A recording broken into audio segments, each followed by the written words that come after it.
ಕಾಡು ಹಂದಿ. ನಮಸ್ಕಾರ ಸ್ನೇಹಿತರೆ, ನಿಮ್ಮ ಅಗ್ನಿ ಅಸ್ತ್ರ ಯೂಟ್ಯೂಬ್ ಚಾನೆಲ್ಗೆ ಮತ್ತೊಮ್ಮೆ ಸ್ವಾಗತ. ಇಂದು ನಾವು ಮಾತನಾಡಲಿರುವುದು ಕಾಡಿನ ಅತ್ಯಂತ ಶಕ್ತಿಶಾಲಿ ಪ್ರಾಣಿಯ ಬಗ್ಗೆ, ಅದುವೇ ಕಾಡು ಹಂದಿ. ಕಾಡು ಹಂದಿ ಇಂಗ್ಲಿಷ್ನಲ್ಲಿ ವೈಲ್ಡ್ ಬೋರ್ ಎಂದು ಕರೆಯಲ್ಪಡುತ್ತದೆ. ಇದರ ವೈಜ್ಞಾನಿಕ ಹೆಸರು ಸಸ್ ಸ್ಕ್ರೋಫಾ ಮತ್ತು ಇದು ಇಡೀ ವಿಶ್ವದಾದ್ಯಂತ ಕಾಣಸಿಗುತ್ತದೆ.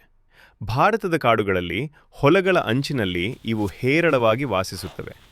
ಕಾಡು ಹಂದಿ ತೂಕದಲ್ಲಿ 50ರಿಂದ 150 ಕಿಲೋ ತನಕ ಬೆಳೆಯಬಹುದು. ಅದರ ಮೈ ದಪ್ಪ ಕೂದಲಿನಿಂದ ಆವೃತವಾಗಿದ್ದು ಬಲಿಷ್ಠ ದಂತಗಳನ್ನು ಹೊಂದಿರುತ್ತದೆ. ಆ ಉದ್ದನೆಯ ಮೂತಿ ಅದರ ಅತ್ಯಂತ ಶಕ್ತಿಶಾಲಿ ಆಯುಧ. ಕಾಡು ಹಂದಿ ಸರ್ವಭಕ್ಷಕ ಬೇರು, ಕಂದಮೂಲ, ಕೀಟ, ಹಣ್ಣು ಎಲ್ಲವನ್ನೂ ತಿನ್ನುತ್ತದೆ. ರಾತ್ರಿ ವೇಳೆ ಹೆಚ್ಚು ಸಕ್ರಿಯವಾಗಿರುವ ಇವು ಗುಂಪಿನಲ್ಲಿ ಸಂಚರಿಸುತ್ತವೆ. ಈ ಗುಂಪನ್ನು ಸೌಂಡರ್ ಎಂದು ಕರೆಯುತ್ತಾರೆ. ಕೆಲವೊಮ್ಮೆ 20ಕ್ಕೂ ಹೆಚ್ಚು ಹಂದಿಗಳು ಒಟ್ಟಿಗಿರುತ್ತವೆ.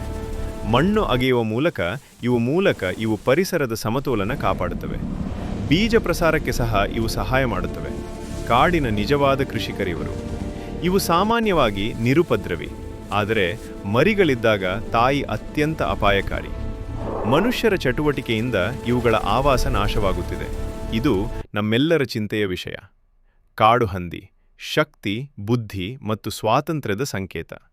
ವಿಡಿಯೋ ಇಷ್ಟವಾದರೆ ಲೈಕ್ ಮಾಡಿ, ಚಾನೆಲ್ ಸಬ್ಸ್ಕ್ರೈಬ್ ಮಾಡಿ. ಮತ್ತೆ ಭೇಟಿಯಾಗೋಣ.